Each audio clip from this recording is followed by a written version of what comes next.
You're visible. You're visible. You're visible.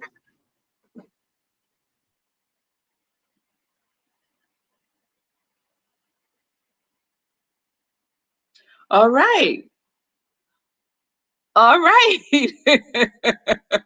I think we just going to jump into it today. Is that what we're doing? We're going to jump into it today. All right. That's how we're rolling today. And it's all good, right? It's all good. So as you can see, I kind of reoriented myself. I'm on my couch in my living room, just relaxing, getting into that live life enjoy show groove. Oh yes, so I guess I'm the opening for today's show. I am the opening for today's show, and I'm up for it, y'all. I am up for it because you know why? Because joy is always present. Joy is always present. So we're going to step into the joy right here and right now. And here we are. So welcome to Live Life Enjoy. I am Rev Melissa, and I am your host for today's show and every show that's Live Life Enjoy. So if you see stuff going on in the background, that's my cat, my girl's cat's actually Gravy. You can kind of see him right there in the corner over there. Or I should point over there. Y'all see him in the background. So Gravy is filled with joy. I keep calling him Gravy. I used to have a cat named Gravy. He was gray. So that wasn't a stretch at all, right? But this cat's name is Davy. So you'll see him walking around in the background. So you could give Davy a shout out. Yes? All right. So I am so excited about today's show, y'all. So Live Life Enjoy is a different type of show than my morning sips, right? So my morning sips are every day at 10:30 a.m. So that is my Living Life Enjoy flyer right there.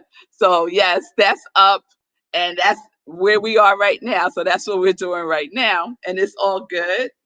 And so this show is another vehicle, it's another vessel that I use to express joy in the world, right? Because that's my mission in life. My mission is to be a vessel of joy in the world. That is my heart's desire. That is my passion. And that is how I flow. And when you flow like that, you find other people who flow like that too, who are about that live lit life. And so someone who is in that live lit life is someone I have known for many moons. So we don't have to talk about numbers of years.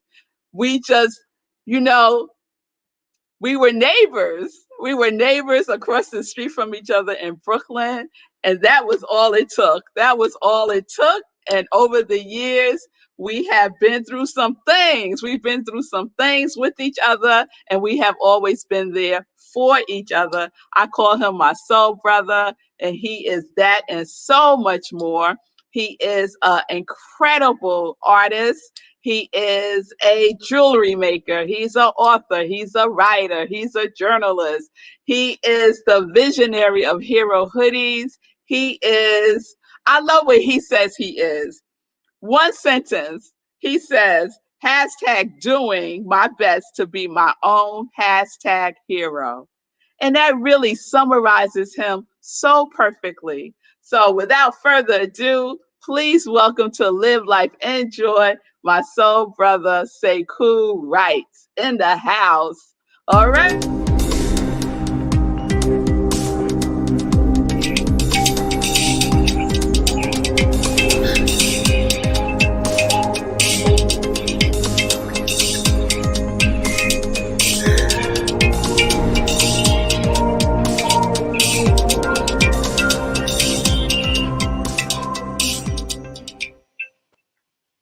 What up?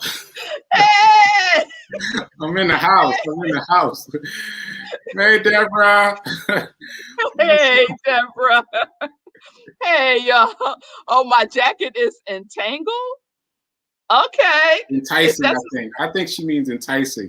Let's go with enticing. Okay. Okay, let's go with that. Let's Many go with hats. that. Thanks, Tim. I appreciate it. Yes, many, many hats. Many hats. So if you don't know, we're gonna let a little secret out the bag today. Yeah, let the So secret out Sekou is also the producer of my shows. Ta-da!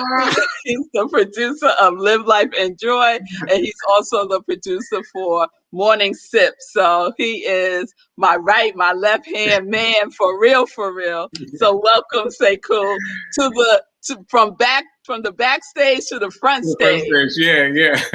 I appreciate it. And sorry for the glitch right there, but I think it worked out. I liked you like talking and opening the show and then doing the video drop and then coming back with me. It kind of felt right.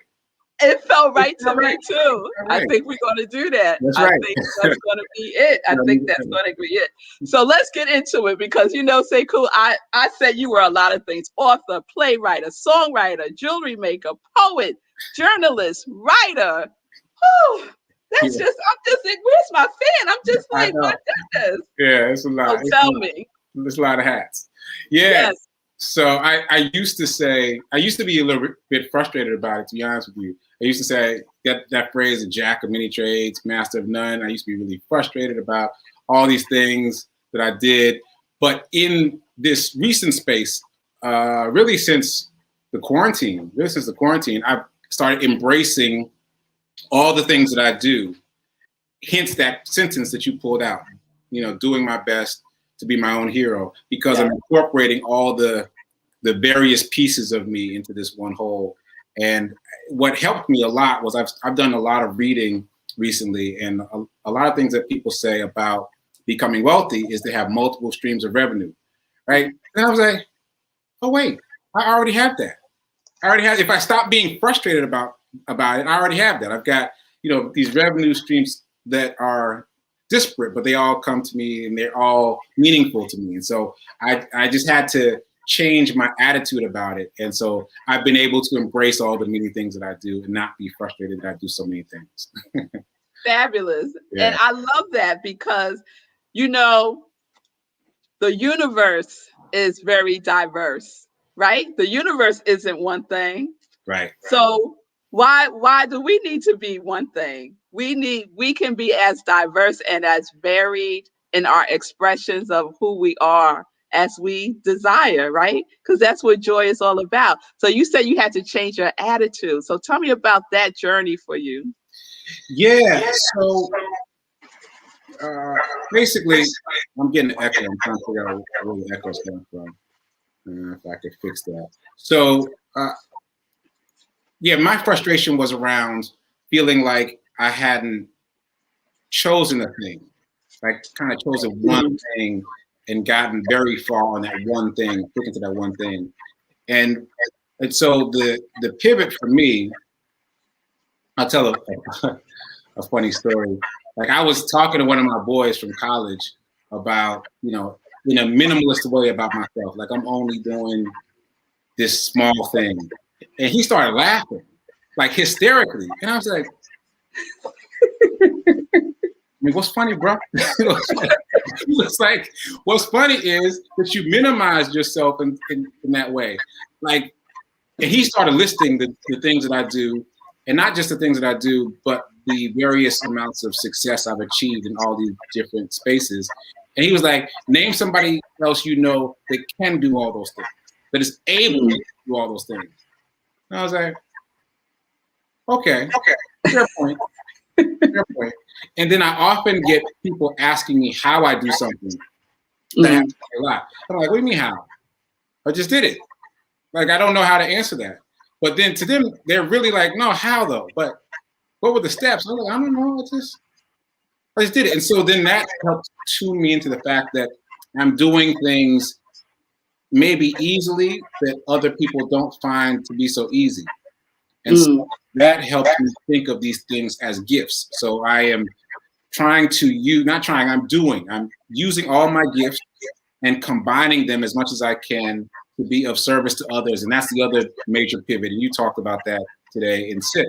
Like when in doubt, give, is what you're saying. And so for me, I had this doubt about doing all these different things, but combining them to give and be of service in a few different ways has been very helpful to me. Yes. So you mentioned you made the distinction of trying and quickly replace that with doing. And Yeah. so I know that you are the visionary behind the whole hashtag doing movement also. So what brought that to be? Why did you feel that having the vibration of doing be so present for you was what you needed? Yeah, I felt like I wanted to make a change. Like I just wanted to make myself a better person. And I wanted to not talk about it, think about it. I just wanted to do it. And so for me, the mantra of doing was very helpful to me, right? And the more I just started saying to myself, doing, the more I would end up doing something in the moment as opposed to sitting back and thinking about it, sitting back and planning.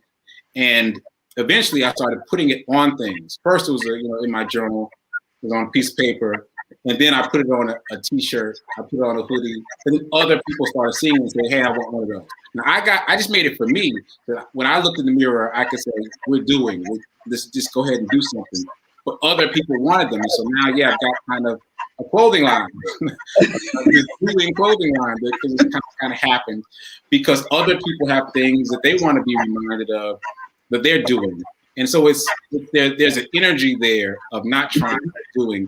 And also, it's an acronym, and people have made up their own words for the acronym. So I've never said what the acronym is for me. I'm keeping that on lock. But other people have created their own acronyms for what it means for them, and that's been really inspiring.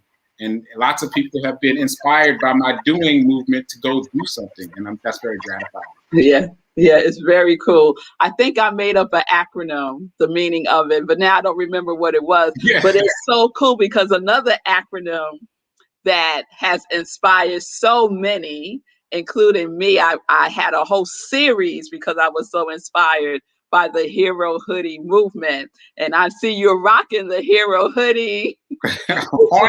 What's the acronym for Hero? Yeah, heroes everywhere. He's going in, y'all. He's going in. Yeah, helping everyone reach optimism.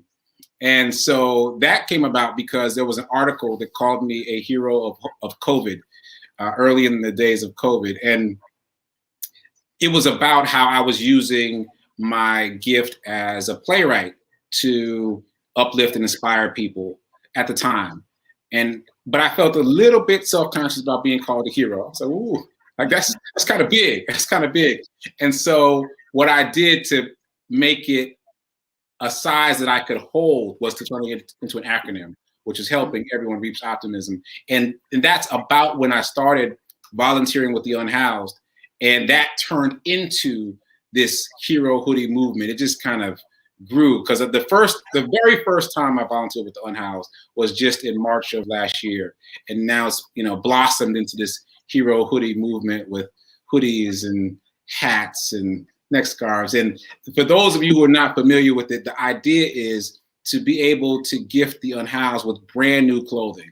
So initially that's hoodies, like brand new hoodies that they can wear to keep them warm, but also so they can have this affirmation on their chest all the time as a reminder to themselves and a reminder to other people that are looking at them. Because what's on your chest is impactful to other people. People read what's on your chest, and sometimes they say what's on your chest. And so I wanted them to have this wearable affirmation.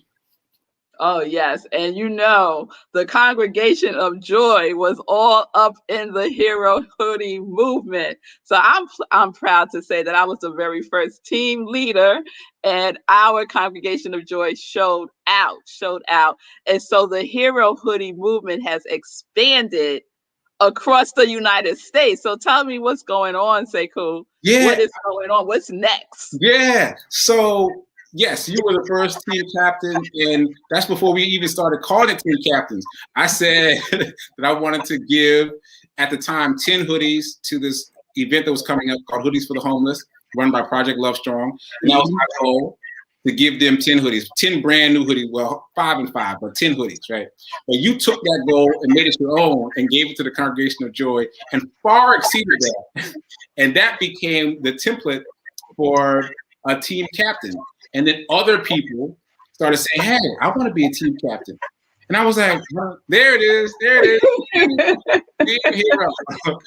And then 10 was your original goal, and the plus all the numbers past that you went, and then the team name became Joy. And people started reaching out to me asking about how to become a team captain, and I was like, okay, let me figure out what that means. And so I am still figuring out what that means. But as I figure out what that means, more and more people say, listen, I want to help. I believe in what you're doing. How can I help and how can I be a part of it? And so now there's team captains in many different cities. There's multiple team captains here in Nashville where I am right now. And the newest team captain is in Louisville, Kentucky. Shout out to Jacinta. Shout out to Lenora in Mississippi. There's so many folks now. I was making a list last night and I got scared. Look at all these team captains. So the idea in terms of what's next is to activate the team captains and give them specific marching orders. I've been lax about that only because I'm just freaked out by how big it is. But Lenora and Jacinta, they've been on me. They've been like, yo, what's good? What we doing? What we doing? And that's great. And so just in terms of how the divine works and how all the things come together, if it weren't for team captains like you and Lenora and Jacinta and people who nudge me, I might have let you hoodies go a long time ago.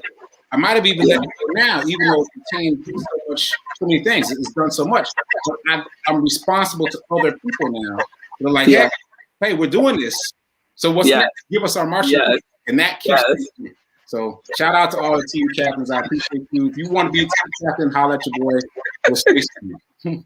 Yes. And one of the, Sekou, one of my other favorite words besides joy is yes. And so you just keep saying yes. You just keep saying yes. And it's a wonderful thing to bear witness to, It really is. Yeah. I keep saying yes, but I don't want people to get confused. I still have lots of moments where I'm like, oh. So I am building the muscle of yes. But what's even more difficult for me is to build the muscle of consistency. Like after I say yes, and after I make a pivot, and I'm good at making pivots because you made that list of things that I do. I'm good at pivoting and then saying yes to the opportunity, but then being consistent with it. Like that's a bit of a challenge for me. And so it's so helpful to me that the universe decided that there would be team captains and that they would raise their hands and volunteer to help me move this thing along. Because, otherwise I don't know. So I'm grateful to how the universe has ordered itself to help me stay connected to my yes. Hey,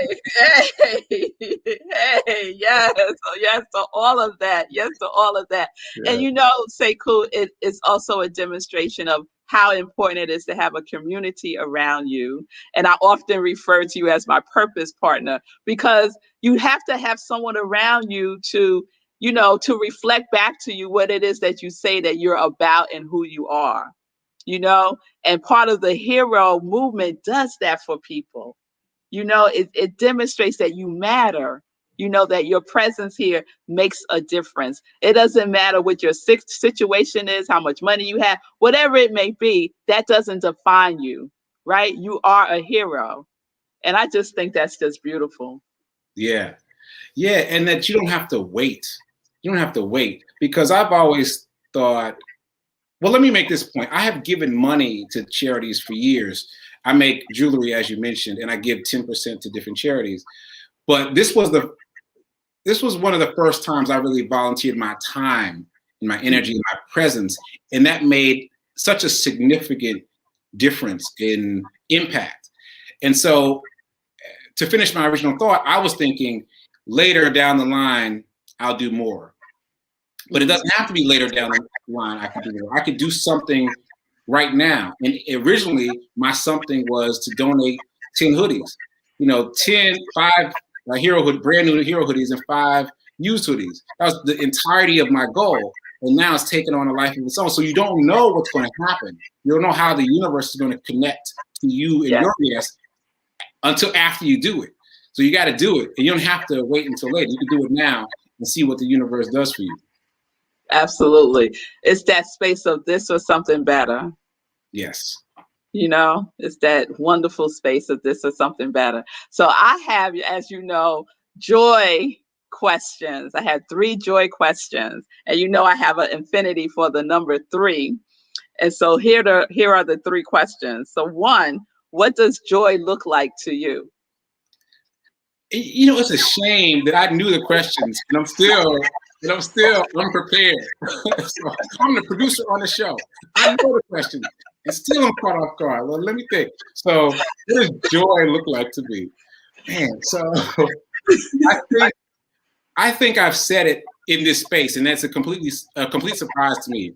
I think what joy looks like to me right now is being connected to something purposeful, that's of service, and being unable to disconnect from it because other people are connecting, keeping me connected. So that's like joy to me. Right? Every time I connect to Hero Hoodies, I feel plugged into all these other folks, and that keeps me engaged in the act of service and the idea of joy. Yeah, so that's what it looks like right now. Love it. So what do you do that brings you joy? What do I do that brings me joy? And again, shame on me. I'm not having answers to these questions. Shame on me. What do I do? So I have, at the very beginning of my doing movement that we talked about, I started working out again. I had worked out in the past. I'm kind of gotten away from it, and I started working out again. And I've been really consistent. I've missed some days here and there, but by and large, I've been really consistent about working out in some way, finding a way to move my body some way every day. And I have a fallback plan, not a plan B, but a fallback plan. I have an ideal of things that I want to do, but if that doesn't work, I've got a fallback plan, and that helps me get something done. At least get on the board so I don't do nothing. So doing that brings me joy. Today, I jogged this morning, and I hadn't been jogging in like a week, and I've been really feeling some kind of way about it.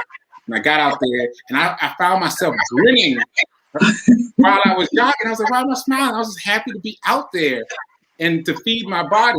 And I ran a time better than my high school time, which is like, what? Like after taking a week off. And so maybe my body was just needed a break. Maybe my body just needed a break. So those 2 things gave me joy, that I got out there, that I was feeding my body, and it fed me back by helping me run faster. Fabulous.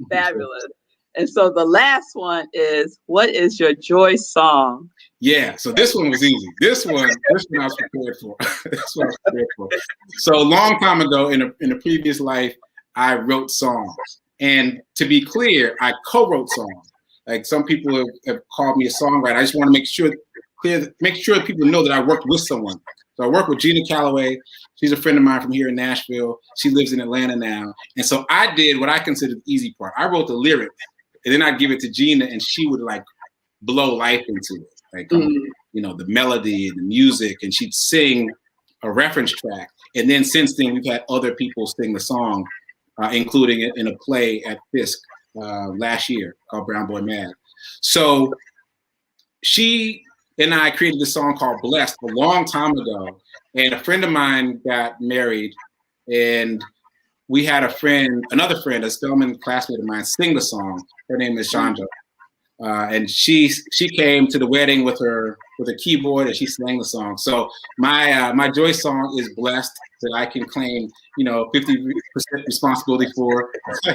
And so I'm happy that I can say that I co-wrote a song. That's fun. Yes.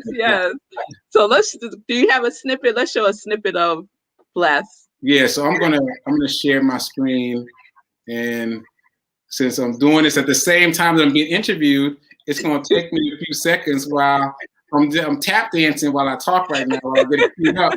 Okay. Well, here we go. Here we go, y'all. Blessed.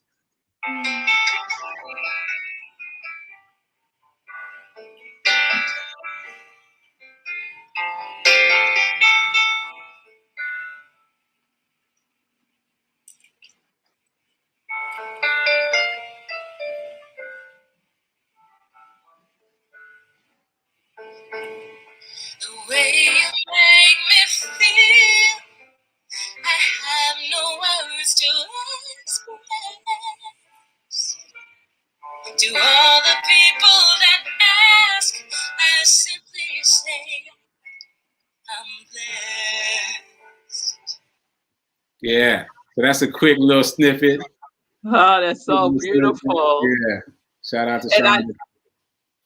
I know that part of the song is it can be about someone that you're in love with. It could be God blessing you. It could be so many different things that you might need at a particular time. Yeah, so in terms of the lyrics, I tried to make it a bit ambiguous, so that it could mean anything to anybody.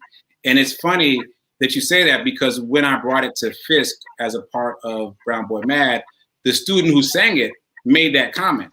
She's like, "Yeah, this could be a love song, but this could also be a gospel song. This could be so many different things." Yeah. And to use her words, she said, "You did your thing with the lyrics. You did your thing with the lyrics." Beautiful. Well, Sekou, it's been a joy for me to have this conversation with you, to have you on the show, to have you in the front scenes instead of in the back scenes, Right. and to just spend this joy time together. So we're going to continue the show. Your shout out, Sekou. Sekou, tell folks where they can find Hero hoodies, where they can find jewelry, all that wonderful stuff. So let's just send people to one place. Follow me on Instagram at Sekou Writes. If you want to go to my website, it's just SekouWrites.com. So those are the two places where you can find me. If you don't know how to spell my name, just go to GiveHeroHoodies.com. It'll take you to the same place. Perfect. Perfect. Thank you, Sekou. Thank you. So we're going to keep the joy news going. We're going to keep the joy news going because you know what Sunday was? Sunday was the Super Bowl. And I'm not a big Super Bowl person. I'm like many people, just want the commercials and halftime, right? And and I was disappointed by the team that won. I was rooting for the Buccaneers. If I had to root for somebody, I was going to root for them. But I was all in for the commercials. And so one of the commercials they showed was from Michelob Ultra, and they had the hashtag Joy Wins, and that caught my attention right away when I went to look at it on YouTube. And so I'm going to show that full commercial, and then I just want to pull out some of the things that they said in the commercial. So let's key that up, producer.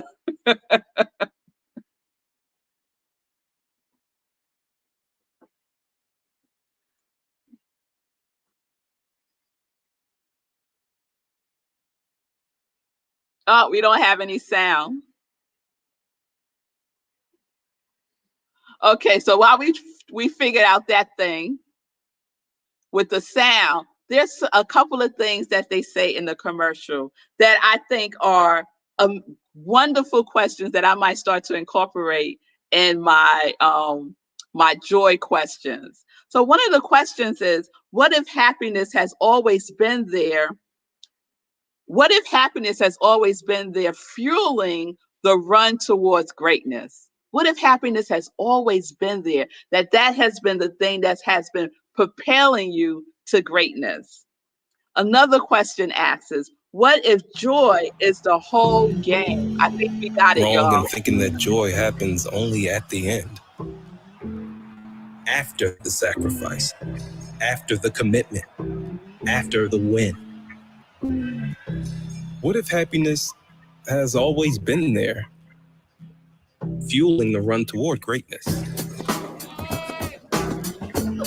It's not a distraction, but instead something more vital. What if joy is the whole game, not just the end game? So ask yourself, are you happy because you win? Or do you win because you're happy? Can I kick it? Can I kick it? Can I kick it? I love that. Are you happy because you win, or do you win because you're happy? And then what if joy is the whole game, not just the end game? And so that's what I subscribe to. Joy is the whole game. It's not the end game. Why wait until the end and then be like, okay, now I could be happy. Now I could feel joy, you know? So sometimes we delay feeling joy or happiness, right? Until we got the result. It's the joy is not in the result, y'all. The result is a future state. Joy is in the present moment. And so all of those different scenes that they showed of the different athletes, they were in the present moment, right? Having joy, feeling happy. They weren't delaying their happiness. And I really do believe that the win is in being happy. Are you happy because you win, or do you win because you're happy? I say you win because you're happy. Joy always wins. So Michelob Ultra, although I don't drink beer, that hashtag joy wins is everything to me. So take those questions into contemplation for yourself. What if happiness has always been there, fueling the run towards greatness? What if joy is the whole game, not just the end game? And are you happy because you win, or do you win because you're happy? Oh, that's so great. That's so great. And I especially love the scenes with Serena and her friends, or I don't know if they were actors, but they were having a good time. They were having a good time. So shout out to the Super Bowl commercials are winning, are winning. And so something else that happened at the Super Bowl, someone who is living their life in joy, they are doing it, is DJ D Nice. Do y'all know DJ D Nice? Oh my goodness. So he was already nice, y'all. He was already nice. And then when COVID happened, he started doing club quarantine on Instagram. And he would have hundreds of thousands of people tuning in, watching him DJ, playing fabulous music, and people will be dancing and carrying on. There were celebrities that were on. It was like, it was madness and it was greatness. It was greatness. And he was doing something that he loves that brings him joy. And it has elevated him even more because he was the DJ, the official DJ for the Super Bowl. Come on now, y'all. He was the official DJ for the Super Bowl, and he was doing his thing. So we're going to let DJ Nice end the show for us. I hope you had a good time. And please do what brings you joy. Don't wait until the end. Declare it now. Live life in joy now. Doing that thing that brings you joy now, and share it with the world. Give it away. Give it away. Oh, yes. So, D Nice, take us out. Sekou, thank you so much for being my special guest today. And I will see you all next Wednesday. Living life in joy, 12 noon Eastern time. Join me tomorrow for Morning Sip with Red Melissa, 10:30 a.m. Eastern time, because we are in the Flow series and you flow with joy. Oh, yes.